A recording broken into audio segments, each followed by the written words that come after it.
پچھلے جمعہ کو ایک حدیث کا بیان شروع ہوا تھا،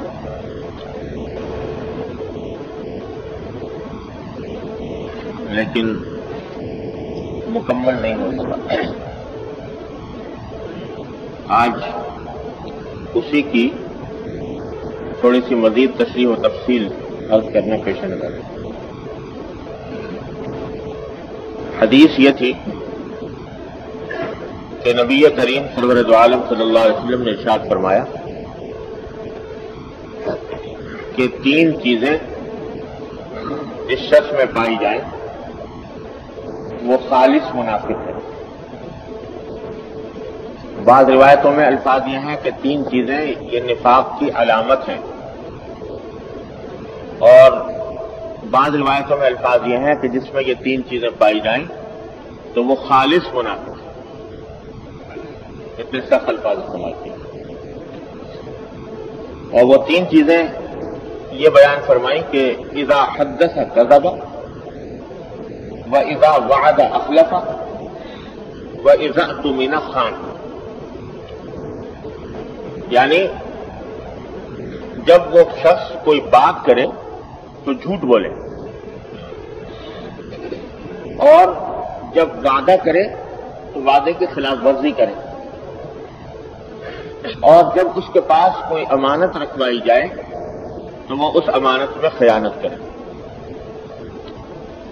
یہ 3 باتیں اس شخص میں پائی جا رہی ہوں، فرمایا کہ وہ خالص منافق ہے۔ یعنی وہ اگرچہ کلمہ پڑھ رہا ہے لا الہ الا اللہ محمد رسول اللہ، اور اقرار کر رہا ہے اللہ تبارک و تعالیٰ کی وحدانیت کا، نبی کریم صلی اللہ علیہ وسلم کی رسالت کا، اس لیے چاہے اس پر کفر کا فتویٰ نہ لگائیں، لیکن کام وہ کر رہا ہے جو کافروں کے کام ہے، جو اللہ کے نافرمانوں کے کام۔ اس لیے اس کو فرمایا کہ یہ خالص منافق ہے، عملاً وہ منافق جیسا ہے۔ تو 3 چیزیں خاص طور پر بیان فرمائی، ایک جھوٹ بولنا، دوسرا وعدہ خلافی کرنا، تیسرا امانت میں خیانت کرنا، اور ان تینوں کو نفاق کی علامت قرار دیا۔ تو ان تینوں چیزوں کے بارے میں تھوڑی سی تشریح عرض کرنی ہے، اس لیے کہ ان چیزوں کو آج کی زندگی میں ہم نے دین سے خارج کر دیا۔ دین نام رکھ لیا بس عبادتوں کا، نماز روزے کا، وظیفے تسبیح کا، تہجد اور اشراق کا، لیکن معاملات کیسے ہیں ان کی طرف دھیان نہیں، ان کی طرف التفات نہیں۔ تو پہلی چیز جو بیان فرمائی جھوٹ بولنا۔ کون ہے اس دنیا میں جو جھوٹ کو اچھا سمجھتا ہو؟ یہاں تک کہ کافر بھی، غیر مسلم بھی جھوٹ کو برا ہی سمجھتے ہیں، کوئی اچھا نہیں سمجھتا۔ لیکن اس کے باوجود جھوٹ ہماری زندگی کے اندر اس طرح سرایت کر دیا جیسے کہ رگوں میں خون سرایت کر رہا ہے۔ چلتے پھرتے اٹھتے بیٹھتے زبان سے جھوٹ نکل جاتا ہے۔ بعض اوقات محض مذاق کرنے کی خاطر، بعض اوقات کسی فائدے کے حاصل کرنے کی خاطر، بعض اوقات اپنے آپ کو اچھا قرار دینے کی خاطر زبان سے جھوٹ بات نکالی۔ یہ عام رواج ہو چکا ہے، اور اتنا بڑھ گیا کہ اس کو لوگ ناجائز سمجھتے ہی نہیں گویا، اور اس کو سمجھتے ہیں کہ یہ ہماری نیکی کے اوپر کوئی اثر نہیں ڈالے۔ پھر جو لوگ اللہ تعالیٰ کے بندے کا اہتمام کرتے ہیں، حلال و حرام کا، جائز ناجائز کا، شریعت کے اوپر چلنے کا، ان میں بھی یہ بات نظر آتی ہے کہ جھوٹ کی بہت سی قسمیں ایسی ہیں جس کو جھوٹ سے خارج سمجھ رکھا ہے، یہ جھوٹ ہے ہی نہیں گویا، حالانکہ جھوٹ کام کر رہے ہیں، غلط بیانی کر رہے ہیں، اور اس کو جھوٹ نہیں سمجھتے، گناہ نہیں سمجھتے۔ اس میں دوہرا جرم ہے، ایک تو جھوٹ بولنے کا، اور دوسرے اس گناہ کو گناہ نہ سمجھنے. مثلا پچھلے جمعہ میں نے مثال دی تھی کہ آج کل عام رواج ہو گیا اچھے خاصے پڑھے لکھے دیندار کہلانے والے وہ لوگوں سے سرٹیفکیٹ حاصل کرتے ہیں یا لوگوں کو سرٹیفکیٹ دے رہے ہیں تصدیق نامہ جس میں غلط بات درج ہے. کسی شخص کا آج کل عام رواج ہے کہ کسی ضرورت کے تحت ضرورت پیش آ گئی کسی کو کریکٹر سرٹیفکیٹ جاری کرنے کی، تو کسی کے پاس پہنچ گیا اور اس سے کریکٹر سرٹیفکیٹ جاری کرا دیا جس کے اندر اس نے لکھ دیا کہ میں اس شخص کو 5 سال سے جانتا ہوں اور یہ بڑا اچھا آدمی ہے اور اس کا اخلاق اور کردار سب بہت اچھا ہے. کسی کے ہاتھ سے خیال میں بھی نہیں گزرتا کہ یہ ہم ناجائز کام کر رہے ہیں. وہ سمجھتے ہیں ہم تو ایک آدمی بیچارے ایک ضرورت مند آیا تھا اس ضرورت مند کا ہم نے کام کر دیا زیادہ سوال سمجھتے ہیں ان کو. حالانکہ اگر آپ اس کے کیریکٹر کے بارے میں واقف نہیں ہیں نہیں جانتے تو آپ کے لیے وہ ایسا سرٹیفکیٹ جاری کرنا ناجائز ہے. کہ جائے کہ یوں سمجھے کہ میں اس کے ساتھ بھائی کر رہا ہوں ثواب کا کام کر رہا ہوں.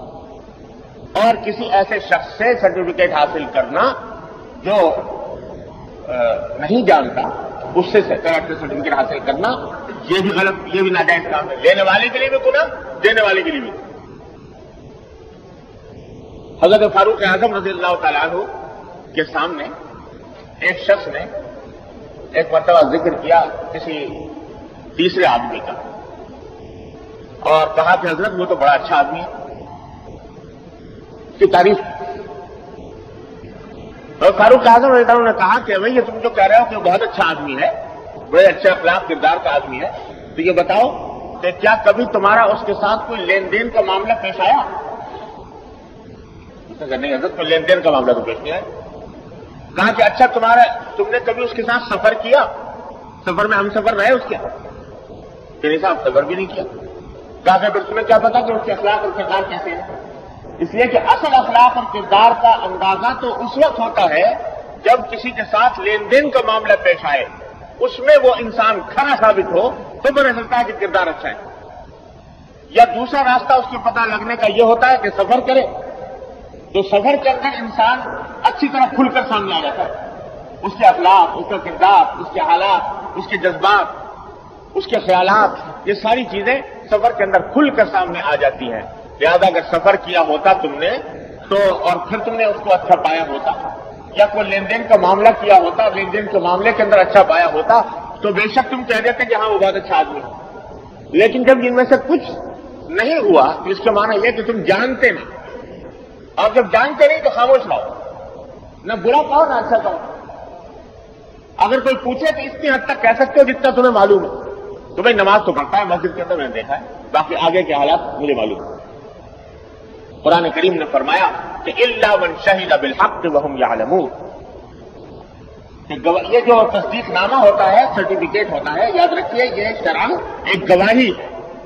جو سرٹیفکیٹ پر دستخط کر رہا ہے وہ گواہی دے رہا ہے اور اگر گواہی دے رہا ہے تو اس کے اوپر یہ آیت صادق آتی ہے کہ آیت میں اللہ تعالیٰ نے فرمایا کہ گواہی دینا اسی وقت جائز ہے جبکہ آدمی کو کسی بات کا علم ہو پتہ ہو یقین سے جانتا ہو کہ یہ واقعہ یوں ہے تب انسان گواہی دے سکتا ہے اس کے بغیر نہیں دے سکتا.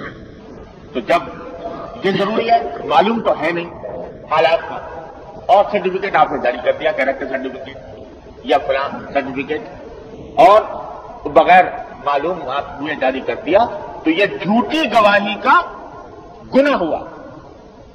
اور جھوٹی گواہی اتنی بری چیز ہے اتنی خراب چیز ہے کہ حدیث میں نبی کریم صلی اللہ علیہ وسلم نے اس کو اللہ کے ساتھ شریک ٹھہرانے کے ساتھ ملا کر ذکر کیا. آپ نے ایک مرتبہ آپ بیٹھے ہوئے تھے ٹیک لگائے ہوئے تو آپ نے بتایا کہ میں کیا تمہیں بتاؤں کہ بڑے بڑے گناہ کون سے ہیں؟ اکبر الکبائر سب سے بڑے گناہ کون سے ہیں؟ تو صحابہ کرام نے عرض کیا ضرور بتائیے. تو آپ نے فرمایا کہ سب سے بڑے گناہ ہیں اللہ کے ساتھ کسی کو شریک ٹھہرانا شرک. دوسرا فرمایا حقوق الوالدین والدین کی نافرمانی کرنا. اور تکیہ لگائے ہوئے تھے پیچھے ٹیک لگائے ہوئے تھے اٹھ کر بیٹھ گئے اور پھر فرمایا وہ شہادت الزور اور جھوٹی گواہی دینا، اور 3 مرتبہ اس پہ دوہرایا، وہ شہادت الزور، وہ شہادت الزور، وہ شہادت الزور. تو جھوٹی گواہی کو 3 مرتبہ دوہرا کر شرک کے ساتھ ملا کر ذکر فرمایا، اہتمام. قرآن کریم نے بھی شرک کے ساتھ اس کو ملایا ہے. وَاجْتَنِبُوا الرِّجْسَ مِنَ الْأَوْثَانِ وَاجْتَنِبُوا قَوْلَ الزُّورِ، کہ تم بتوں کی گندگی، بت پرستی کی گندگی سے بچو اور جھوٹی بات سے بچو. جھوٹی بات کیا ہے؟ تو یہ جھوٹی گواہی اتنی خطرناک چیز ہے. اور جھوٹی گواہی میں ویسے جھوٹ بولنا تو ہے ہی گناہ، لیکن جھوٹی گواہی دینے میں کئی گناہ مل جاتے ہیں. ایک گناہ جھوٹ بولنے کا، دوسرا گناہ دوسرے کو گمراہ کرنے کا. یعنی آپ نے جب جھوٹی گواہی دی تو جس شخص کے پاس وہ سرٹیفکیٹ گیا وہ سمجھے گا کہ یہ آدمی بڑا اچھا ہے اور اس سے کوئی معاملہ کر بیٹھے گا، تو اس کو ہم نے گمراہ کیا. اس گمراہ کرنے کے نتیجے میں اگر اس نے کوئی معاملہ کر لیا، اس معاملے کے اندر اس کو کوئی نقصان پیش آیا، اس نقصان کی ذمہ داری بھی آپ کے اوپر. عدالت میں جھوٹی گواہی دی، اس جھوٹی گواہی کی بنیاد پر فیصلہ ہو گیا، تو اس فیصلے کے نتیجے میں جو کچھ گناہ ہوا، جو کچھ اس فیصلے کے نتیجے میں کسی کا نقصان ہوا، وہ سب آپ کی گردن میں. تو اس لیے یہ جھوٹی گواہی کا گناہ معمولی گناہ نہیں ہے، بڑا سخت گناہ ہے، بڑا سخت گناہ. آج کل تو اللہ بچائے ایسا جھوٹ کا بازار گرم ہوا کہ اگر کوئی اور کہیں جھوٹ بولے یا نہ بولے، عدالت میں جا کے ضرور جھوٹ بولے گا. یہاں تک کہتے ہیں، سنا بعض لوگوں کو کہ میاں سچی سچی بات کہہ دو، کوئی عدالت میں تھوڑی کھڑے ہو. مطلب کہ عدالت کے اندر تو کوئی اگر جھوٹ بولنا ہے تو وہاں جا کے بولنا، اور یہاں آپس میں بیٹھ کے صحیح صحیح بات بتانا. حالانکہ جھوٹی گواہی عدالت کے اندر جا کر دینا، اس کو اللہ تعالیٰ نے شرک کے برابر قرار دیا اور کئی گناہوں کا مجموعہ. تو یہ جتنے سرٹیفکیٹ اس طرح کے جاری کیے جاتے ہیں بغیر کسی علم کے یا جانتے ہوئے کہ غلط دے رہا ہوں، پھر بھی کسی کی بیماری کا سرٹیفکیٹ دے دیا، کسی کا پاس ہونے کا سرٹیفکیٹ دے دیا، یہ سب جھوٹ کے اندر داخل ہے، جھوٹی گواہی کے اندر داخل ہے، حرام. میرے پاس پتہ نہیں کتنے لوگ آتے ہیں مدرسوں کی تصدیق کرانے کے لیے کہ صاحب مدرسے کی تصدیق کر دیجئے کہ یہ مدرسہ ہمارا وہ قائم ہے اور مدرسے کے اندر تعلیم ہوتی ہے، تاکہ لوگوں آپ کے اس تصدیق نامے سے لوگوں کو پتہ چل جائے کہ یہ مدرسہ اصلاحات ہے، اس کی امداد کی جائے. دل بھی چاہتا ہے بیچاروں کی مدد کرنے کو، لیکن اپنے والد ماجد صلی اللہ علیہ وسلم کو دیکھا کہ جب کبھی کوئی آتا تھا تو یہ عذر فرما دیتے کہ بھائی یہ گواہی ہے، اور جب تک مجھے مدرسے کے حالات کا علم نہ ہو تو اس وقت تک میں یہ تصدیق نامہ جاری نہیں کر سکتا، یہ جھوٹی گواہی نہیں دے سکتا. ہاں کسی کے بارے میں پتا ہے کہ جتنا پتا ہوتی ہے. کتاب کے اوپر لوگ تقریر لکھوانے آ جاتے ہیں، کتاب لکھی ہے، اس کے اوپر تقریر لکھ دیجیے کہ اس کی یہ اچھی کتاب ہے یا صحیح کتاب ہے. اب جب تک انسان پڑھے نہیں اور اس کا پورا مطالعہ نہ کرے، اس وقت تک کیسے گواہی دے دے کہ یہ صحیح ہے یا غلط ہے؟ تو لیکن لوگ سمجھتے ہیں چلو بھائی اس کا دل بڑا ہو جائے گا تو لکھو. ہاں اگر لکھنا ہو تو اتنا لکھ دو، میں نے پڑھی پڑھایا کچھ نہیں ہے، اور تمہیں لکھنے سے فائدہ کیا؟ تو اس لیے یہ ساری کی ساری چیزیں یہ سب گواہی ہے، اور ان گواہی کے اندر غلط بیانی کو لوگ آج سے غلط بیانی نہیں کرتے. لوگ کہتے ہیں صاحب اتنا بڑا سا کام لے کر گئے تھے کہ ذرا سا دو لفظ ہلا دیتے، ایک سرٹیفکیٹ لکھ دیتے تو کیا ان کا بگڑ جاتا ہے، اور اس میں بداخلاق آدمی ہے کہ یہ اس کا سرٹیفکیٹ بھی جاری نہیں کرتے کسی کو. تو بھائی یہ سارا کا سارا ان ایک ایک لفظ کے بارے میں سوال ہوگا اللہ تبارک و تعالیٰ. جو لفظ زبان سے نکل رہا ہے، جو قلم سے لکھا جا رہا ہے، سب اللہ تعالیٰ کیا ریکارڈ ہو رہا ہے، اور اس کے بارے میں سوال ہوگا اللہ تبارک و تعالیٰ کیا کہ فلاں لفظ تم نے بولا تھا تو یہ کس بنیاد پر بولا تھا، جان کر بولا تھا بے جان بغیر جانے ہوئے فرض کے جاری.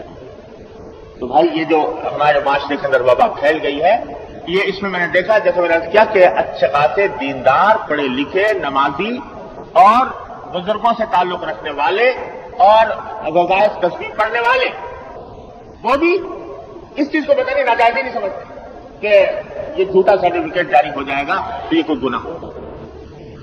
اس سے قرآن کریم حدیث میں نبی کریم صلی اللہ علیہ وسلم نے فرمایا اذا حدث کذب، اس میں یہ باتیں بھی داخل ہیں اور یہ سب دین کا حصہ ہے. ان کو دین سے خارج سمجھنا یہ بدترین گمراہی ہے، اس لیے اس سے اجتناب کی ضرورت ہے. ہاں، اللہ تبارک و تعالیٰ نے بعض مواقع ایسے ہوتے ہیں کہ جہاں پر اللہ تعالیٰ نے جھوٹ کی بھی اجازت دی، لیکن وہ موقع ایسا ہے جہاں انسان اپنی جان بچانے کے لیے مجبور ہو جائے اور کوئی راستہ نہ رہے جان بچانے، یا کوئی ناقابل برداشت ظلم پیش آ رہا ہو، اگر نہیں جھوٹ بولے گا تو ایسے ظلم کا شکار ہوگا جو قابل برداشت نہیں ہے. اس صورت میں شریعت نے اجازت دے دی ہے. اس میں بھی یہ کہا گیا ہے کہ پہلے اس بات کی کوشش کرو کہ سری جھوٹ نہ بولنا پڑے، بلکہ کوئی ایسا گول مول لفظ بول دو جس سے وقتی مصیبت ٹل جائے، جس کو اصطلاح میں کہتے ہیں تعریض توریہ، کہ ایسا لفظ بول دیا جس سے ظاہری طور پر معنی کچھ اور سمجھ میں آتے ہیں، حقیقت میں دل میں کچھ اور مراد لیا. ایسا لفظ بول دو گول مول کچھ، تاکہ سری جھوٹ نہ، جیسے حضرت صدیق اکبر رضی اللہ عنہ نے کیا. ہجرت کے موقع پر نبی کریم صلی اللہ علیہ وسلم کے ساتھ جا رہے اور سارے مکے والوں نے ہرکارے دوڑا رکھے پکڑنے کے لیے حضور اکرم صلی اللہ علیہ وسلم کو، اور انعامات تجویز کر رکھے ہیں کہ جو پکڑ کے لائے گا اس کو اتنا انعام ملے گا. تو سارے مکے کے لوگ تلاش میں سرگرداں ہیں. تو صدیق اکبر رضی اللہ عنہ کے ساتھ حضور اکرم صلی اللہ علیہ وسلم تشریف لے جا رہے ہیں. تو راستے میں ایک آدمی مل گیا صدیق اکبر کا جاننے والا. تو جب ملاقات ہوئی تو اس نے پوچھا، وہ صدیق اکبر کو جانتا تھا، حضور اکرم صلی اللہ علیہ وسلم کو نہیں جانتا تھا. تو صدیق اکبر سے پوچھا کہ بھئی یہ تمہارے ساتھ کون ہے؟ اب حضرت صدیق اکبر یہ چاہتے تھے کہ حضرت صلی اللہ علیہ وسلم کا کسی کو پتہ نہ لگے، کہ ایسا نہ کہ دشمن تک بات پہنچ جائے، اور ساتھ میں اگر بتا دیتے ہیں تو یہ مفسدہ لازم آتا ہے، نہیں بتاتے تو جھوٹ لازم آتا ہے. تو اللہ تعالیٰ اپنے بندوں کی مدد فرماتے ہیں. فوراً جواب میں فرمایا حضرت صدیق اکبر نے کہ یہ میرے رہنما ہے، مجھے راستہ دکھاتے ہیں، میرے رہنما ہے، مجھے راستہ دکھاتے ہیں. خادم یہدین السبیل، یہ مجھے راستہ دکھا رہا ہے، راستہ دکھانے کے لیے رہنما میرے ساتھ. اب لفظ ایسا بولا کہ اس شخص کے دل میں تو یہ آیا کہ جیسے عام طور سے سفر کے اندر کوئی آدمی رہنما ساتھ لے لیتا ہے، تو اس قسم کا رہنما میرے ساتھ جا رہا ہے، ان کے ساتھ جا رہا ہے. اور دل میں مراد یہ لی کہ یہ دین کا راستہ دکھاتے ہیں، جنت کا راستہ دکھاتے ہیں، اللہ کا راستہ دکھاتے ہیں. یہ لفظ بولا تو اس وقت بھی صریح جھوٹ بولنے سے پرہیز فرمایا، بلکہ ایسا لفظ بولا کہ جس سے وقتی کام بھی نکل گیا اور جھوٹ صریح بھی نہیں. یہ ہے جن کو اللہ تبارک و تعالیٰ فکر اس بات کی عطا فرماتے ہیں کہ زبان سے کوئی کلمہ خلاف واقعہ نہ نکلے، جھوٹ نہ نکلے. اللہ تعالیٰ ان کی اس طرح مدد بھی کرے. اللہ حضرت گنگوہی قدس اللہ سے بہو، حضرت مولانا رشید احمد صاحب گنگوہی قدس اللہ سے، یہ آپ سن 1857 کی جہاد آزادی میں حضرت نے بڑا حصہ لیا تھا انگریزوں کے خلاف جہاد میں. حضرت گنگوہی، حضرت نانوتوی، حضرت حاجی عبداللہ صاحب ماجد مکی، یہ سب حضرات انہوں نے بڑے کارنامے نمایاں انجام دیے جہاد کے اندر. بالآخر انگریزوں نے پکڑ دکڑ شروع کی، جو لوگ بھی اس جہاد میں شامل تھے ان کو پکڑنا شروع کیا. پھانسی کے تختے لٹکے ہوئے تھے چوراہوں پر، جسے دیکھا حاکم وقت نے کہا یہ بھی صاحب دار، تو دار کو چڑھا دیا، لٹکا دیا. چوراہوں پر لٹکے ہوئے تھے پھانسی کے تختے. اور محلے محلے مجسٹریٹوں کی عدالتیں ایسی مصنوعی قسم کی قائم کر دی تھی، جہاں ذرا کسی کے اوپر شبہ ہوا مجسٹریٹ کی عدالت میں پیش کیا گیا، اس نے اس کے اوپر حکم جاری کر دیا کہ اس کو پھانسی چڑھا دو، پھانسی میں لٹکا دیا. تو ایک مقدمہ حضرت کے خلاف بھی قائم ہو گیا میرٹھ کے اندر، اور مجسٹریٹ کے یہاں پیشی ہو گئی. اب جناب جب مجسٹریٹ کے یہاں پہنچے تو حضرت گنگوہی قدس اللہ علیہ وسلم سے پوچھا کہ کیوں بھائی تمہارے پاس ہتھیار ہے؟ بندوق یہ اتنا نہیں تھی کہ ان کے پاس بندوق ہے، اور تھی حضرت کے پاس بندوق ہے. تو اس نے پوچھا مجسٹریٹ نے کہ بندوق تمہارے پاس ہتھیار ہے؟ تو حضرت گنگوہی قدس اللہ علیہ وسلم کے ہاتھ میں تسبیح تھی. فرمایا ہمارا ہتھیار یہ ہے، ہمارا ہتھیار یہ ہے. یہ جملہ ارشاد فرمایا. یہ نہیں کہا کہ میرے پاس ہتھیار نہیں ہے، میرا ہتھیار ہے. تو وہ بولیا بھی ایسا کہ آدمی درویش صفت آدمی معلوم ہو. اتنے میں ایک کوئی اللہ تعالیٰ مدد فرماتا ہے اپنے بندوں کی. اتنے میں ایک کوئی دیہاتی آ گیا.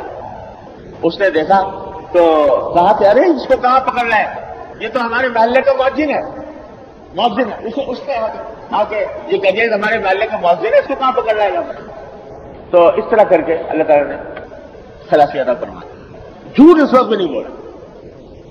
حضرت نانوتوی قدس اللہ علیہ وسلم کے خلاف پولیس تلاشی کی لیتی ہوئی پھر رہی تھی چھتے کی مسجد میں بیٹھے ہوئے، اور پولیس آ گئی. تو اندر صرف مسجد کے اندر حضرت ہی تھے، حضرت نانوتوی انتظار. اب حضرت مولانا محمد قاسم نانوتوی اتنے بڑے عالم، تو آدمی جب تصور یہ ہوتا ہے کہ کوئی بہت بڑا عالم ہوگا تو کوئی جبا قبا کچھ وضع قطع کچھ لباس ایسا ہوگا شاندار قسم کا. وہاں کچھ تھا ہی نہیں. ایک لنگی پہنے رہتے تھے اور ایسے ہی معمولی سا کرتا، معمولی سی لنگی، اور اس طرح بیٹھے رہتے تھے. پولیس آئی، دیکھا تو اس نے سمجھا کہ یہ مسجد کا کوئی خادم ہے. تو پوچھا کہ بھائی مولانا محمد قاسم صاحب کہاں ہیں؟ تو حضرت مولانا قاسم صاحب اپنی جگہ سے اٹھ کے کھڑے ہوئے اور ایک قدم آگے بڑھ کے کہا کہ ابھی تھوڑی دیر پہلے تو یہاں تھے، ابھی تھوڑی دیر پہلے تو یہاں تھے. تو اس کو تاثر یہ دیا کہ گویا اب اس وقت موجود نہیں ہے، لیکن زبان سے یہ جملہ جھوٹ نہیں بولا کہ نہیں ہے، ایک ابھی تھوڑی دیر پہلے تو یہاں تھے. اب وہ دیکھ کے چلے. تو اللہ تبارک و تعالیٰ کے بندے ایسے وقت میں بھی جبکہ جان پر بنی ہوئی، اس وقت بھی یہ خیال رہتا ہے کہ زبان سے کوئی غلط لفظ نہ نکلے، جھوٹ کا کلمہ صریح جھوٹ نہ نکلے. اس وقت بھی کوئی گول مول بات کر کے، کوئی کنایا کر کے، کوئی توڑیا کر کے کام چل جائے. یہ اس طرح کام چل جائے. باقی یوں جب اس سے بھی کام نہ بنے اور آدمی کی جان پر بن جائے، ناقابل برداشت ظلم کا اندیشہ ہو، تو اس وقت میں شریعت نے اجازت دی. لیکن اس اجازت کو اتنی کثرت کے ساتھ استعمال کرنا جیسے کہ آج ہو رہا ہے، وہ اس کی کارروائی کرنی ہے، اس کی حاجت روائی کرنی ہے، چلو لکھ دو ایک سرٹیفکیٹ. تو یہ سب حرام ہے اور جھوٹی گواہی کا گناہ ہے. اللہ تعالیٰ ہم سب کو اس سے حفاظت فرمائے. شروع سے عادت ڈالیں اس بات کی، بچوں کو بھی عادت ڈالیں بچپن سے کہ ان کو جھوٹ بولنے سے کی نفرت ان کے دل میں پیدا ہو اور سچائی کی محبت پیدا ہو. بچوں کے سامنے کبھی کوئی غلط بات نہ کرے، ورنہ بچے کو محسوس ہوتا ہے کہ یہ تو جھوٹ بول رہا ہے، باپ جب جھوٹ بول رہا ہے، ماں جھوٹ بول رہی ہے، تو اس کے ذہن سے اس کی نفرت مٹ جاتی ہے اور سمجھتا ہے کہ یہ تو روزانہ روزمرہ کا معمول ہے، لہذا اس کی نفرت ختم ہو جاتی ہے. بچپن سے عادت بچوں کو ڈالی جائے کہ زبان سے جو بات نکلے وہ پتھر کی لکیر ہو، اس کے اندر کوئی غلطی نہ ہو، کوئی نفرت امن کے خلاف بات. اللہ تعالیٰ اپنی رحمت سے توفیق عطا کرے. یہ صدق دیکھو، نبوت کے بعد سب سے اونچا مقام جو ہے وہ صدیق کا مقام. حضرت صدیق اکبر رضی اللہ تعالیٰ عنہ، نبوت کے بعد سب سے اونچا مقام صدیق کا ہے. صدیق کا کیا معنی؟ بہت سچا، کہ جس کے کسی قول میں کوئی خلاف میں واقعہ بات کا شائبہ نہیں. ایک بات تو یاد کرنی کہ اس کو لوگ جھوٹ نہیں سمجھتے اور حقیقت میں یہ جھوٹ ہے اور بہت بڑا گناہ ہے. دوسرا ایک اور بات کی طرف تنبیہ کرنی ہے کہ جھوٹ جس طرح زبان سے ہوتا ہے، بعض اوقات عمل سے بھی، بعض اوقات عمل ایسا کرتا ہے انسان جو در حقیقت جھوٹا عمل ہے. حدیث میں فرمایا نبی کریم صلی اللہ علیہ وسلم، المتشبع بما لم يعطى كلابس ثوب الزور، او كما قال صلی اللہ علیہ وسلم، کہ جو شخص اپنے آپ کو اپنے عمل سے کسی ایسی چیز کا حامل قرار دے جو اس کے اندر نہیں ہے، تو وہ جھوٹ کا لباس پہننے والا ہے. لفظی معنی یہ اور مراد یہ ہے کہ کوئی شخص اپنے عمل سے اپنے آپ کو ایسا ظاہر کرے جیسا وہ بالحقیقت نہیں ہے. تو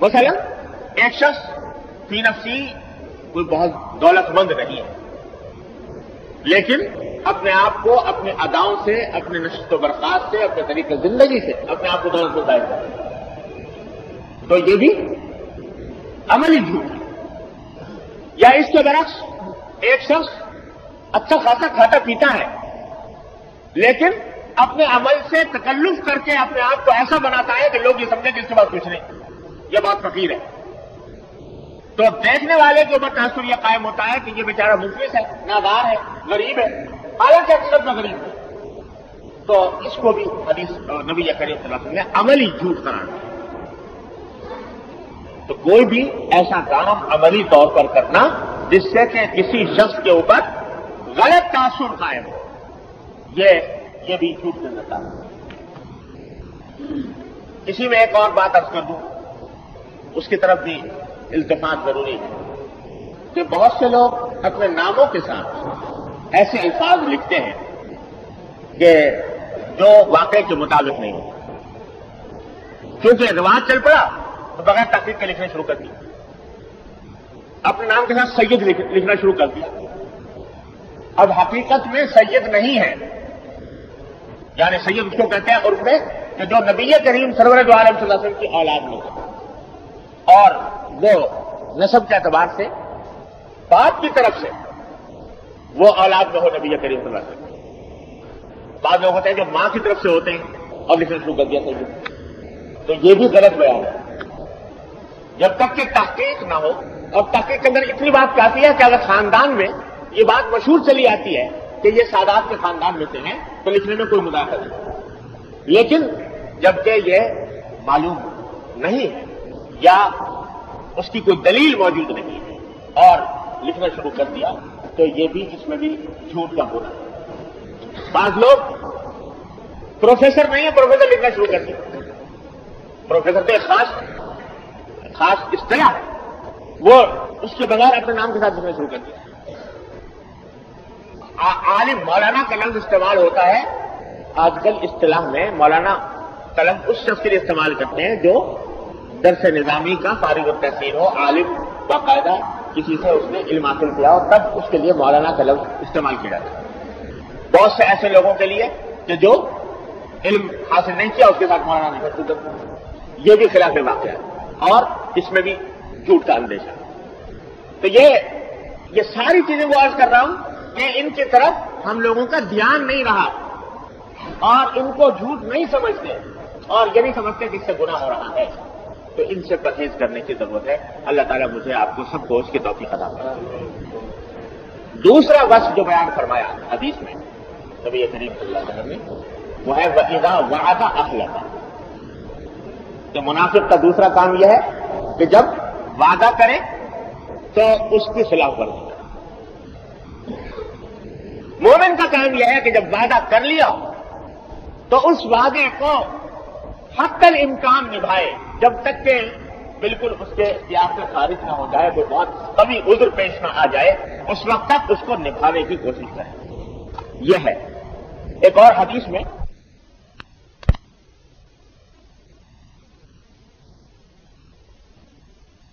اس وعدے کے غلام بن گئے، اس آدمی کے غلام بن گئے کہ جب تک وہ آپ کام نہیں کریں گے اس وقت تک آپ کی گردن نہیں چھوٹے گی۔ اتنا سنگین لفظ استعمال فرمایا، الوعد الرق، وعدہ خلاف۔ تو جب تک کہ شریعت میں قاعدہ یہ ہے کہ اگر کوئی وعدہ کیا بعد میں کوئی شدید عذر پیش آ گئی، اس وعدے کو پورا کرنے میں کوئی رکاوٹ پیش آ گئی، شدید عذر پیش آ گیا، اب وہ پورا کرنا ممکن نہیں رہا اس کے لیے، تو اس صورت میں اس آدمی سے کہہ دے کہ بھائی اب میرے لیے ممکن نہیں رہا ہے، لہٰذا میں اب اس وعدے سے دستبردار ہوتا ہوں۔ ایک شخص نے کسی وعدہ کیا تھا میں تمہیں 1000 روپے دوں گا فلاں تاریخ، اب اس تاریخ کے آنے سے پہلے اس آدمی کے پاس موجود نہیں رہے پیسے اور اب اس قابل نہیں رہا مالی اعتبار سے کہ اس کی مدد کر سکے، 1000 روپے دے سکے، اس صورت میں بتلا دے کہ بھائی جو میں نے وعدہ کیا تھا اب میں اس پوزیشن میں نہیں ہوں کہ اس کو پورا کر سکوں۔ لیکن جب تک قدرت ہے اور کوئی شدید عذر نہیں ہے اس وقت تک اس کی پابندی ہے۔ یہ منگنی کر لی، کسی سے رشتہ کر لیا، یہ ایک وعدہ ہے، تو حتی الامکان اس کو نبھانا چاہیے. لیکن ہاں اگر کوئی عذر پیش آ جائے، بعد میں معلوم ہو کہ بھائی جن کے درمیان آپس میں اتفاق اتحاد نہیں رکھ سکے گا، طبیعتوں میں فرق ہے، مزاج میں فرق ہے، کوئی حالات ایسے سامنے آئے جو پہلے معلوم نہیں تھے، اس صورت میں بتا دیں کہ بھائی یہ جو ہم نے پہلے وعدہ کیا تھا اب فلاں عذر کسی عذر کی وجہ سے ہم اس کو پورا نہیں کرتے. لیکن جب تک عذر نہ ہو اس وقت تک وعدے کو نبھانا، وعدے کی پابندی کرنا شرعاً واجب ہے انسان کے ذمے، اور اگر نہیں کرے گا تو اس حدیث کا مصداق بنے گا کہ یہ نفاق کی نہیں ہے. حضور نبی کریم سرور دو عالم صلی اللہ علیہ وسلم نے ایسے ایسے وعدوں کو نبھایا. کس طرح نبھایا؟ اللہ اکبر. حضرت حذیفہ ابن یمان رضی اللہ تعالی عنہ مشہور صحابی ہیں اور حضور اقدس صلی اللہ علیہ وسلم کے رازدار صحابی. یہ جب مسلمان ہوئے، یہ اور ان کے والد حذیفہ اور ان کے والد یمان رضی اللہ تعالی عنہ مسلمان ہونے کے بعد یہ حضور اقدس صلی اللہ علیہ وسلم کی خدمت میں آنا چاہ رہے تھے مدینہ طیبہ. جب راستے میں پہنچے تو ابو جہل کا لشکر غزوہ بدر کے لیے تیار ہو کر حضور صلی اللہ علیہ وسلم سے لڑنے کے لیے جا رہا تھا. ابو جہل اپنا لشکر لے کر 1000 افراد کا مشتمل لشکر لے کر نکلا ہوا تھا اور جا کر مقصود تھا حضور صلی اللہ علیہ وسلم پر حملہ کرنا. راستے میں اس لشکر سے مٹبھیڑ ہو گئی. حضرت حذیفہ حضرت یمان رضی اللہ عنہ انہوں نے پکڑ لیا. کہاں جا رہے ہو؟ انہوں نے عرض کیا کہ ہم مدینہ طیبہ جا رہے ہیں حضور اقدس صلی اللہ علیہ وسلم کی خدمت. تو انہوں نے کہا تمہیں نہیں چھوڑیں گے، تم اگر وہاں پر گئے تو جا کر تم ہمارے خلاف جنگ میں حصہ لو گے، تو اس لیے ہم تمہیں گرفتار رکھیں گے. ہاں البتہ اگر یہ انہوں نے کہا نہیں ہم جائیں گے، ہم تو ہمارا مقصد تو حضور اقدس صلی اللہ علیہ وسلم کی زیارت ہے، ان سے ملاقات ہے، ہم جنگ میں حصہ نہیں لینا چاہتے. کہا کہ اچھا وعدہ کرو کہ اگر تم جاؤ گے تو جا کر صرف ملاقات کرو گے اور جنگ کے اندر حصہ نہیں لو گے. انہوں نے وعدہ کر لیا اور ابو جہل نے چھوڑ دیا اور یہ حضور اقدس صلی اللہ علیہ وسلم کی خدمت میں پہنچ گئے. ادھر سے حضرت صلی اللہ علیہ وسلم غزوہ بدر کے لیے اپنے صحابہ کے اکرام کے ساتھ نکلے ہوئے تھے. جا کر یہ پہنچے. اب اندازہ لگائیے کہ اسلام کا پہلا معرکہ ہو رہا ہے حق و باطل، غزوہ بدر. وہ معرکہ ہو رہا ہے جس کو قرآن کریم نے یوم الفرقان فرمایا، حق و باطل کا فیصلہ کر دینے والا معرکہ. وہ معرکہ ہو رہا ہے کہ جس میں جو شخص شامل ہو گیا وہ بدری کہلایا. بدری صحابہ کرام میں بہت اونچا مقام ہے. بدری صحابہ کرام اسماء بدریین پڑھے جاتے ہیں، ان کا نام پڑھنے سے لگتا ہے دعائیں قبول بتاتے ہیں ایسے بدریین. اور وہ بدریین جن کے بارے میں اللہ تعالیٰ نے یہ پیشین گوئی فرما دی نبی کریم صلی اللہ علیہ وسلم نے کہ اللہ تعالیٰ نے سارے اہل بدر کو جنہوں نے بدر کی جنگ میں حصہ لیا ان سب کی مکمل مغفرت فرما دی. یہ اعلان فرما دیا سرکار نے. ایسا معرکہ ہونے والا.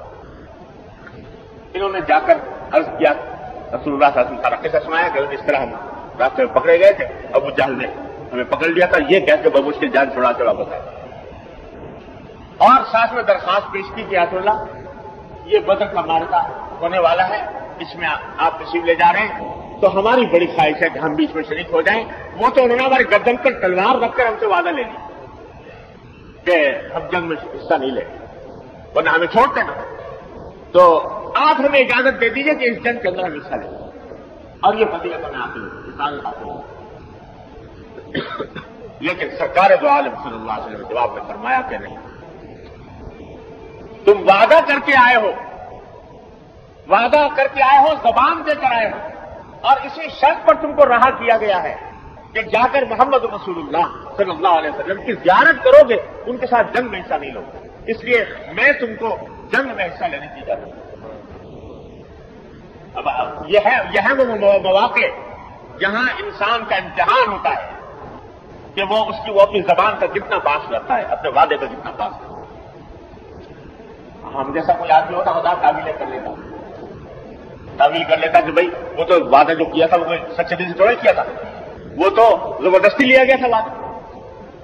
اور خدا نے کیا تعویل ذہن میں آتی کہ چلو یہ وعدہ خلافی ہوگی، اور یہ بھی مسئلہ میں نے بتایا کہ اگر عذر کے تحت وعدے کو توڑ دے آدمی تو جائز ہے. تو مجھ جیسا مولوی آدمی یہ عذر کر لیتا کہ صاحب یہ تو عذر ہے کہ حضور اکرم صلی اللہ علیہ وسلم کے ساتھ جہاد میں شامل ہونا اور کفر کا مقابلہ کرنا ایک ایک آدمی کی بڑی قیمت ہے. 313 افراد نہتے جن کے پاس کل 70 گھوڑے، 70 اونٹ، 2 گھوڑے، 8 تلواریں، باقی کسی نے لاٹھی اٹھا لی، کسی نے پتھر اٹھا لی. ایسے نہتوں کا 313 آدمیوں کا لشکر جا رہا ہے 1000 مسلح سرماؤں کا مقابلہ کرنے کے لیے. ایک ایک آدمی کی جان قیمتی، ایک ایک آدمی کی. تو مجھے آدمی کہہ دیتا کہ یہ عذر ہے، اس واسطے چلو وعدہ خلافی کر لو، کیا بات ہے. لیکن یہ محمد رسول اللہ صلی اللہ علیہ وسلم کہ جو بات کہتی گئی ہے، جو وعدہ کر لیا گیا ہے، اس وعدے کے خلاف ورزی نہیں. یہ جہاد جو ہو رہا ہے یہ کوئی ملک حاصل کرنے کے لیے نہیں ہو رہا، کوئی اقتدار پر قبضہ کرنے کے لیے نہیں ہو رہا. یہ جہاد ہو رہا ہے حق کی سربلندی کے لیے، اور حق کو پامال کر کے جہاد کیا جائے، حق کو پامال کر کے گناہ کا ارتکاب کر کے اللہ تبارک و تعالیٰ کے دین کا کام کیا جائے، یہ نہیں ہوتا. آج ہم لوگوں کی جو ساری کوششوں میں بیکار جا رہی ہے، بے اثر ہو رہی ہے، تو وہ اس وجہ سے کہ ہم چاہتے ہیں کہ گناہ کر کر کے اسلام کی تبلیغ کریں، گناہ کر کر کے اسلام کو نافذ کریں. ہزار تعویلیں ہر وقت ہمارے دل و دماغ کے اوپر مسلط رہتی ہیں کہ صاحب یہ تعویل ہے، اس وقت چلو یہ مصلحت کا تقاضا ہے، اس شرعی حکم کو نظر انداز کر دو، چلو مسئلہ اس میں ہے کہ یہ کام کرو. لیکن وہاں چونکہ مقصود در حقیقت اللہ جل جلالہ کی رضا ہے، مقصود نہ مال ہے، نہ فتح ہے، نہ نصرت ہے، نہ بہادر کہلانا ہے. مقصود یہ ہے کہ اللہ راضی ہو جائے، اور اللہ کی رضامندی کیونکہ اس میں ہے کہ جو وعدہ کر لیا گیا اس کو نبھاؤ.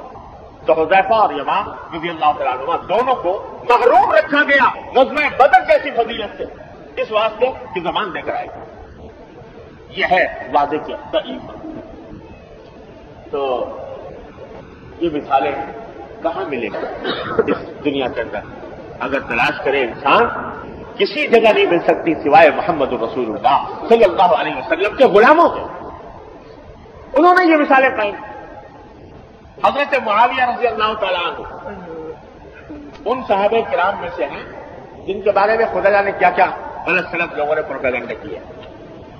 ان کی شان میں پتہ نہیں لوگ اللہ بچائے گستاخیاں کرتے ہیں. ان کا قصہ سن لیجیے. حضرت معاویہ رضی اللہ تعالیٰ عنہ کا ایک روم کے لوگوں سے جنگ رہتی تھی، اور روم اس زمانے کی سپر پاور سمجھی جاتی تھی، بڑی عالمی طاقت. اس کے ساتھ برسر پیکار معاویہ شام میں تھے، اور شام کے علاقے میں ان سے ہر وقت لڑائی چھنی رہتی تھی. تو ایک موقع کے اوپر انہوں نے آپس میں جنگ بندی کا معاہدہ کر لیا رومیوں نے، اور ایک تاریخ متعین کر لی کہ اس تاریخ تک ہم ایک دوسرے سے جنگ نہیں کریں گے. جب وہ جنگ بندی کی مدت گزر رہی تھی تو اس دوران حضرت معاویہ رضی اللہ تعالیٰ عنہ کو یہ خیال آیا کہ جنگ بندی کی مدت تو بڑھ رہا، لیکن میں ایسا کروں کہ میں اپنی فوجیں لے جا کر سرحد پر ڈال دوں، اور جس وقت جنگ بندی کی مدت ختم ہوگی تو فوراً حملہ کروں. کیونکہ وہ دشمن تو اس خیال میں ہوگا کہ جب جنگ بندی کی مدت گزرے گی تو اس کے بعد لشکر کہیں چلے گا، یہاں تک آنے میں وقت لگے گا، تو وہ اس خیال میں ہوگا کہ ابھی مسلمانوں کا لشکر فوراً حملہ آور نہیں ہو سکتا، تیار نہیں ہوگا مقابلے کے لیے، میں ایک دم سے حملہ کر دوں گا تو جلدی فتح حاصل ہو جائے گی. تو حضرت معاویہ رضی اللہ تعالیٰ عنہ نے یہ کیا کہ سرحد کے قریب اپنی فوجیں ڈالی، اور کچھ حصہ سرحد سے اندر بھی ان کے علاقے میں جا کر وہاں فوجیں ڈال کر پڑ گئے، تیار ہو گئے. اور ادھر وہ جنگ بندی کی آخری تاریخ کا سورج غروب ہوا، اور ادھر حضرت معاویہ نے حکم دے دیا لشکر کو جو پیش قدمی کرنی شروع کی. چال بڑی کامیاب ثابت ہوئی، وہ لوگ تیار نہیں تھے، اور حضرت معاویہ رضی اللہ تعالیٰ کا لشکر فتح پر فتح کرتا ہوا چلا گیا. بستیاں کی بستیاں, جگہ کی بہت بڑا علاقہ حضرت معاویہ نے فتح کرتے چلے جا رہے. اور اسی فاتح ہونے کی حالت میں چلتے چلے جا رہے ہیں کہ اچانک دیکھا کہ پیچھے سے ایک گھوڑا سوار دوڑتا چلا آ رہا ہے. افق پر غبار نظر آیا, دیکھا ایک گھوڑا سوار چلا آ رہا ہے. پیچھے مڑ کر دیکھا تو خیال ہوا کہ پتہ نہیں کوئی پیغام نیا لے کر آیا امیر المومنین کی طرف سے, یہ کیا بات ہے. تو حضرت معاویہ رک گئے اس کے انتظار میں. جب قریب آیا تو آواز لگا رہا تھا کہ قفو عباد اللہ, قفو عباد اللہ, اللہ کے بندو ٹھہرو, اللہ کے بندو. قریب آ گیا تو حضرت معاویہ نے دیکھا تو حضرت عمرو بن عبسہ رضی اللہ تعالیٰ عنہ تھے, مشہور صحابی ہیں, سابقین اولین میں تھے حضرت عمرو بن عبسہ. قریب آئے, پوچھا کیا بات ہے. انہوں نے فرمایا کہ وفاء لا غدر, وفاء لا غدر, مومن کا شیوا وفاداری ہے, غداری نہیں, عہد شکنی نہیں. حضرت معاویہ نے فرمایا کہ میں نے تو کوئی عہد شکنی نہیں کی, میں نے تو حملہ کیا ہے اس وقت جبکہ جنگ بندی کی مدت ختم ہو گئی. انہوں نے کہا کہ اگرچہ جنگ بندی کی مدت ختم ہو گئی تھی لیکن آپ نے اپنی فوجیں جنگ بندی کی مدت کے دوران اس دشمن کے خلاف سرحد پر ڈالی اور سرحد کے کچھ حصے کے اندر بھی لے جا کر ڈالی, تو یہ معاہدے کی خلاف ورزی تھی.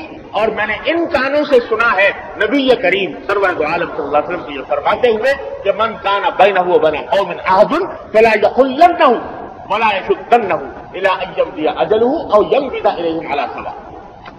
میں نے اپنے کانوں سے سنا, حضور نے فرمایا کہ جب کسی قوم کے ساتھ کوئی معاہدہ ہو تو جب تک وہ معاہدہ کی مدت نہیں گزر جاتی تو اس عہد کو نہ کھولے نہ باندھے یہاں تک کہ اس کی مدت گزر جائے, یا ان کے سامنے کھلم کھلا پہلے سے کہہ دیں کہ اب ہم نے وہ عہد ختم کر دیا, اعلان کر دیں کہ عہد ختم کر دیا, بغیر عہد کو ختم کیے ہوئے, اعلان کیے ہوئے, اور ان کے علاقے کے تک لے جا کر فوجوں کو ڈال دینا, یہ حضور اقدس صلی اللہ علیہ وسلم کے ارشاد کی وجہ سے یہ جائز نہیں تھا آپ کے لیے شرعاً, جو آپ نے یہ علاقہ ختم کیا. اب آپ اندازہ لگائیے, ایک فاتح لشکر ہے, فتح کرتا ہوا جا رہا ہے, کتنا علاقہ فتح کر چکا, فتح کے نشے میں چور, لیکن یہ ارشاد کان میں پڑ گیا سرکار والے سے کہ اپنا عہد کی پابندی مسلمان کو ذمہ داری. اسی وقت حکم دیا ساری فوج کو کہ جتنا علاقہ فتح کیا ہے سب واپس کر دو. پورا علاقہ واپس کر دیا, دوبارہ اپنی سڑک کے اندر واپس کر دیا. یہ نظیر پوری دنیا کی تاریخ میں کوئی قوم پیش نہیں کر سکتی کہ اس نے اس بنا پر مفتوحہ علاقہ فتح کیا ہوا اس طرح واپس کر دیا. لیکن چونکہ پیش نظر کوئی زمین لینا نہیں تھا, اقتدار اور سلطنت مقصود نہیں, مقصود اللہ جل جلالہ کو راضی کرنا تھا, اور اللہ تعالیٰ کا حکم معلوم ہو گیا کہ وعدے کی خلاف ورزی درست نہیں, تو یہ وعدے کی خلاف ورزی کا ایک چھوٹا سا شائبہ پیدا ہو رہا تھا اس وقت. یہ ہے وعدہ, یہ زبان سے بات نکل گئی تو اب اس کی خلاف ورزی نہیں. اللہ حضرت فاروق اعظم رضی اللہ تعالیٰ عنہ نے بیت المقدس فتح کیا تھا, سب جانتے ہیں. تو جب بیت المقدس فتح ہوا تو وہاں کے جو عیسائی اور یہودی تھے ان سے یہ وعدہ ہوا تھا کہ ہم آپ کی حفاظت کریں گے, جان مال آبرو کی, اور اس کے معاوضے میں ان سے جزیہ دیا جاتا تھا. وہ ایک قسم کا ٹیکس ہوتا ہے جو غیر مسلموں سے وصول کیا جاتا ہے, اور اس کے مقابلے میں اسلامی حکومت یہ وعدہ کرتی ہے کہ ہم تمہارے جان مال آبرو کی حفاظت کریں گے. چنانچہ انہوں نے وہ جزیہ دیتے تھے ہر سال. جزیہ بھی چھوٹا معمولی سا ہوتا تھا, لیکن بہرحال ہر غیر مسلم سے وصول کیا جاتا تھا. ایک مرحلے پر ایسی ضرورت پیش آئی کہ بہت سخت مارکا پیش آ گیا کسی دوسرے دشمن کے ساتھ. تو بیت المقدس میں جو فوجیں متعین حضرت فاروق اعظم کو ضرورت پیش آئی ان فوجوں کو وہاں سے منتقل کر کے دوسری جگہ بھیجنے کی. کسی نے تجویز پیش کی کہ حضرت فوجوں کی کمی ہے تو بیت المقدس میں فوجیں بہت زیادہ ہیں, وہاں سے اٹھا کر اور وہ محاذ پر بھیج دی جائے. تو فاروق اعظم نے فرمایا کہ بھائی بات تو ٹھیک ہے, فوجیں وہاں سے اٹھا کر دیں, لیکن ایک کام ساتھ ساتھ کرو کہ بیت المقدس کے جتنے غیر مسلم لوگ ہیں، عیسائی اور یہودی، ان سب کو جمع کرو اور جمع کر کے ان سے کہو کہ بھائی ہم نے آپ کی جان مال کی حفاظت کا ذمہ لیا تھا اور یہ عہد کیا تھا کہ جان مال کی حفاظت کریں گے، اس کے لیے ہم نے فوج ڈالی ہوئی تھی، لیکن اب ہمیں فوج کی ضرورت پیش آ گئی ہے کسی اور جگہ، تو اب ہم اس کی حفاظت آپ کی نہیں کر سکتے، لہذا اس سال جو جزیہ ٹیکس کی صورت میں آپ نے ہمیں ادا کیا ہے وہ ہم آپ کو واپس کر رہے ہیں، وہ واپس لے لیجئے، اور اس کے بعد ہم فوجوں کو اپنے یہاں پر لے جائیں گے تاکہ آپ اپنا انتظام خود کریں۔ یہ شرط لگائی کہ یہ پہلے یہ کام کرو تب فوجوں کو منتقل کیا جائے، اس لیے کہ ہم وعدہ کر چکے ہیں، دباؤ دے چکے ہیں کہ یہ فوجیں آپ کی حفاظت کے لیے یہاں پر متعین رہیں گی، اب اس کے خلاف ہونا ہے تو اس وقت ان کو بلا کر بتلانا دو۔ یہ ہے، یہ مثالیں ہیں، اور میں کسی تردید کے خوف کے بغیر کہہ سکتا ہوں کہ دنیا کی کوئی قوم ایسی مثال پیش نہیں کر سکتی کہ جس نے اپنے مخالف مذہب والوں کے ساتھ اس طرح کا معاملہ کیا۔ یہ زبان وعدہ کر لیا تو اس وعدے کو انسان پوری طرح نبھائے۔ تو بھائی دوسری بات جو اس حدیث کے اندر حضور اکرم صلی اللہ علیہ وسلم نے بیان فرمائی ہے وہ یہ کہ وعدے کی خلاف ورزی، وعدے کو توڑنا، یہ ایک منافق کے نشان، اس سے ہر مسلمان کا مسئلہ۔ لیکن جس طرح میں نے جھوٹ کے بارے میں عرض کیا کہ جھوٹ کی بہت سی صورتیں ایسی ہیں جن کو ہم نے آپ نے بالکل شیر مادر سمجھ لیا ہے اور اس کو جھوٹ سمجھتے ہی نہیں، اسی طرح وعدہ خلافی کی بھی بات صورتیں ایسی ہیں کہ کسی کو پوچھو وعدہ خلافی اچھی چیز ہے تو جواب یہ کہتا ہے کہ بہت بری چیز ہے، گناہ ہے، لیکن خود عملی زندگی میں جب موقع آتا ہے تو اس موقع کے اوپر وعدہ خلافی کی جا رہی ہے اور بہت سی صورتوں کو وعدہ خلافی سمجھا نہیں جاتا، یہ وعدہ خلافی بھی ہے۔ مثلا ایک بات عرض کرتا ہوں جس کی طرف عام طور سے لوگوں کو توجہ نہیں، اس کو دین کا معاملہ سمجھتے ہی نہیں۔ میرے والد ماجد قدس اللہ تعالیٰ فضول اللہ تعالیٰ ان کے درجات بلند فرمائے، ایسی سی باتیں بتا گئے، وہ فرمایا کرتے تھے کہ وعدہ صرف زبانی ہی نہیں ہوتا، وعدہ عملی بھی ہوتا ہے۔ مثلا جب کوئی شخص کسی ملک میں رہتا ہے بطور باشندے کے تو اس وقت میں وہ عملاً اس ملک کی حکومت سے وعدہ کرتا ہے، معاہدہ کرتا ہے۔ کیا وعدہ کرتا ہے؟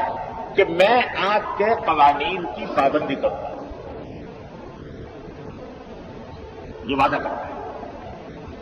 تو اب اس وعدے کی پابندی اس کے ذمہ جائز واجب ہے جب تک کہ وہ قانون اس کو کسی گناہ پر مجبور نہ کرے، کیونکہ اگر قانون ایسا ہے جو گناہ پر مجبور کر رہا ہے پھر تو خاص حکم ہے کہ لا طاعۃ لمخلوق فی معصیۃ الخالق، اللہ کی نافرمانی میں کسی مخلوق کی اطاعت نہیں، اس قانون کی تو پابندی کسی طرح نہ صرف کہ واجب نہیں بلکہ جائز بھی نہیں۔